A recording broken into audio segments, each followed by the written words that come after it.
All right, let's preview Boston-Miami for a little bit. I think this is going to be an incredibly ugly series between two incredible defensive teams, but at the same time, I think it's going to be very entertaining. Once again, just like in the Golden State series, like we talked about earlier, this series, there's not a whole lot to go off of in the regular season. Boston went 2-1, but one of the games was way back in November when like Dennis Schroeder was coming off the bench and shooting a bunch of shots and things like that. There was another Boston blowout win at home that Jimmy Butler and Kyle Lowry both missed, so can't take too much from that one. But there was one game just before the end of the season where Miami went into Boston and won. And I watched that whole game again today, and it went a lot like some of these Boston losses that they've had in the Milwaukee Bucks series. It was their offense that failed them over the course of the game. And as Boston's offense was failing them in the fourth quarter, they only scored 15 points in the fourth quarter of this particular game. Miami fed off of that collapse from Boston, and Jimmy Butler made some big shots and Kyle Lowry made some big shots, and they ended up stealing that game.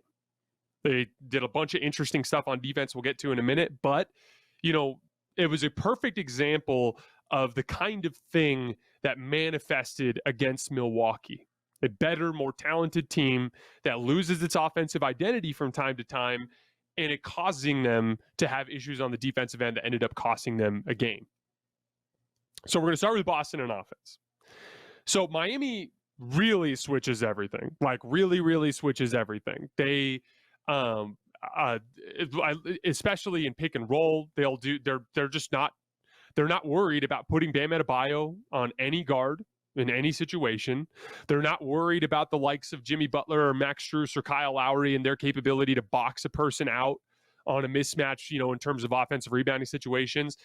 You know, obviously they don't switch for no reason at all. So if Bam can hang out by the rim because a dribble handoff isn't very close or a screen isn't set properly, then yeah, he'll be around the rim, but they're willing to switch. The biggest difference between them and what Boston does, because Boston also switches everything, Miami mixes in a lot of zone. And their zone is really well run. This isn't like a LA Lakers, like we're all just kind of standing around in different spots on the floor, BSing through the game kind of zone. This is a real disciplined, extended zone.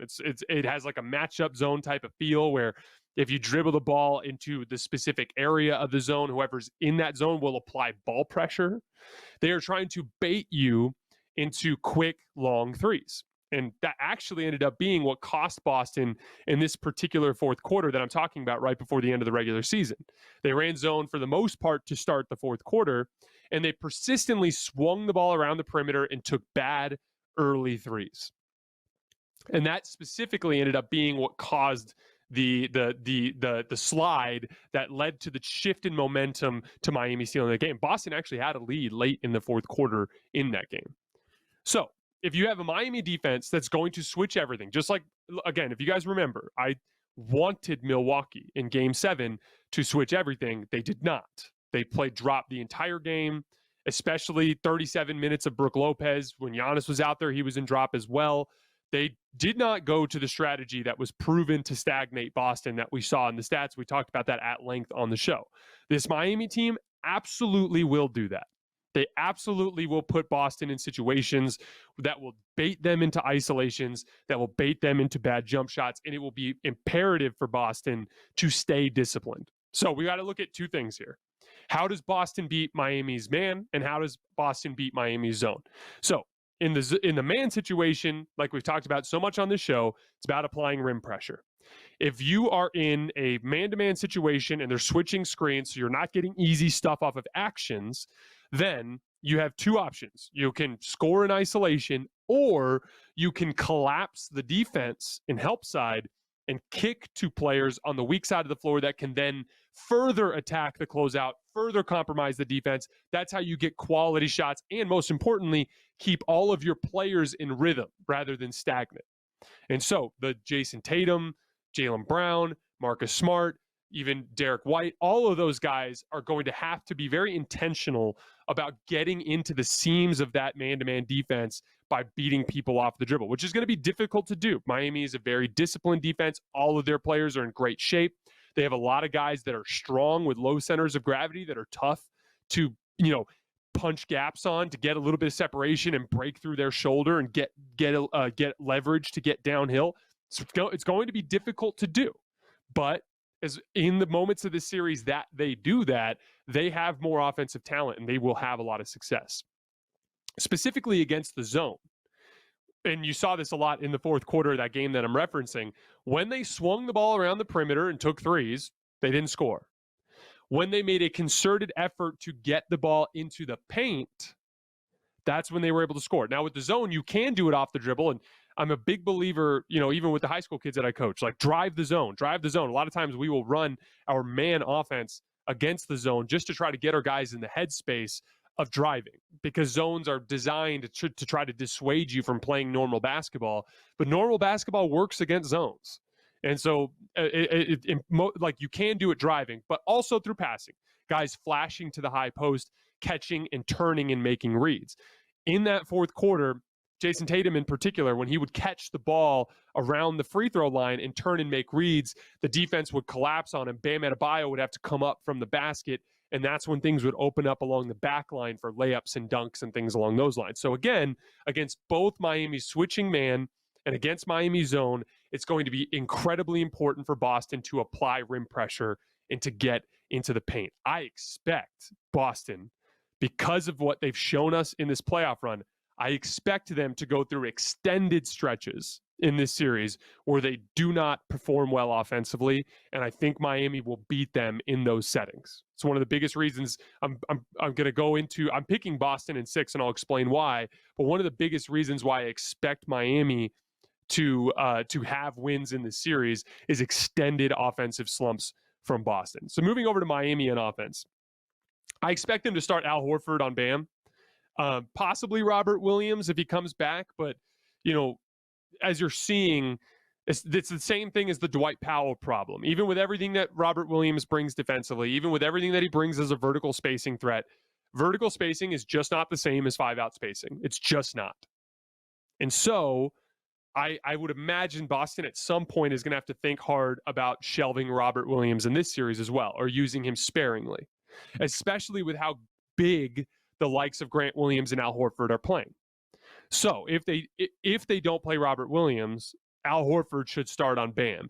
And my guess is, we've talked about this with Miami before. They run a lot of similar stuff to what Denver runs. It's very Jokic-esque, like Bam out of the high post at both elbows, running a ton of dribble handoffs, a ton of ball screens, and looking to score aggressively as a slasher out of the high post, like fake dribble handoffs, things, rip throughs, things along those lines, right?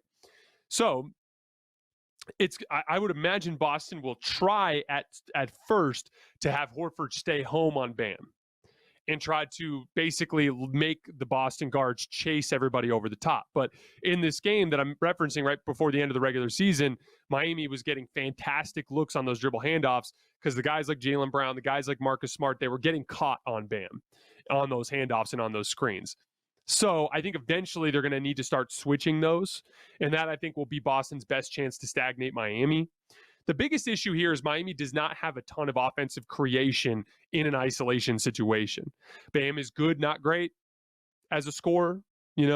All of these, they've got a lot of guys that come off of screens and shoot, like Gabe Vincent can come off of screens and shoot. Tyler Herro, Duncan Robinson, Max Strus, Kyle Lowry. All of those guys are great at coming off of screens and shooting, but they're not guys that are going to stare you in the eyes and create shots in isolation situations. So the more switching Boston does, the more it forces Miami to do that kind of thing, the better success they'll have. The one guy on the roster that's going to have their best chance at attacking mismatches is going to be Jimmy Butler. Now, they put Jaylen Brown on Jimmy Butler in this particular game that I watched, although I expect it to be a lot more Jayson Tatum in this series. But one of the things that I noticed is they were able to get Jimmy Butler going downhill in situations where Boston was not switching. Again, teams will try to not switch, especially during the regular season, because it's less taxing in rebounding situations. You don't want your guards for 82 games banging with big guys from the other team. It's just too taxing. They get hurt, right? So you'll see teams try to manufacture possessions in the regular season where they switch less. But Boston, I think, needs to lean heavily into that so that Jimmy Butler doesn't have those easy downhill opportunities. Make Jimmy Butler work hard to get onto a Derek White or to get on, to a Daniel Tice or a Grant Williams, and make him try to beat those guys off the dribble, and trust your help, because you do have much better perimeter defenders than anybody that Miami has played in this series. Bottom line, one last note, Bam's perimeter shooting consistently has been an issue in playoff settings. Obviously, Miami's had one of the easier pathways to this point in this playoff run, so they haven't really been forced to score in that type of setting. But I think Bam and his ability to turn and face and shoot at 15 feet is going to be so important to keep Al Horford honest, so that he has to be up on him, so that there's openings on the backside for cutters, backdoor cuts, slashing, things along those lines. So a lot of pressure on Bam to knock down shots. I expect Miami to have a really hard time scoring against this Boston defense. You saw how hard of a time Brooklyn had. You saw how hard of a time Milwaukee had, and they had significantly better primary offensive options. We did this whole thing last night when we were talking about the Phoenix Suns and Chris Paul and Devin Booker, and about how in these settings, when defenses really turn up the intensity, there's just only a handful of guys that can truly consistently break down a defense. Jimmy's had an incredible playoff run so far, but this is going to be a significantly tougher matchup for him than anything he's faced to this point, and it's going to be absolutely vitally important for him to play like an absolute super duper star. He's capable of it, but I watched Giannis Antetokounmpo fall apart in his efficiency last round. Amazing counting stats. Giannis was amazing. We don't have to get into that again. But he dropped from a 63% true shooting in the regular season to a 52% true shooting in this series, which is horrible by Giannis' standards. KD dropped from a 63% true shooting in the regular season to 53 in that series against Miami. Jimmy Butler is not better than Giannis. He's not better than KD. He will also experience a significant decline in this series. He will struggle mightily, and that's why I'm picking Boston. As much as Boston is going to go through extensive stretches of offensive struggles that will cause them, in my opinion, to lose basketball games, I think Miami will have much worse versions of that specific problem. My guess on how this series will progress is Boston will lose game one, a lot because of fatigue. Miami is coming off of significantly more rest. It's a quick turnaround. Boston in general has shown a tendency in this playoff run, particularly in the Milwaukee series, to let up when they have a big win. Game 7 was the exception. So I expect some fatigue and a little bit of letdown in game 1. Then I think Boston will steal game 2. Then I think they'll win game 3 and 4. Then they'll lose game 5 in Miami. And then I think they'll win game 6. So I'm picking Boston in 6. But this one's going to be a super interesting defensive slugfest.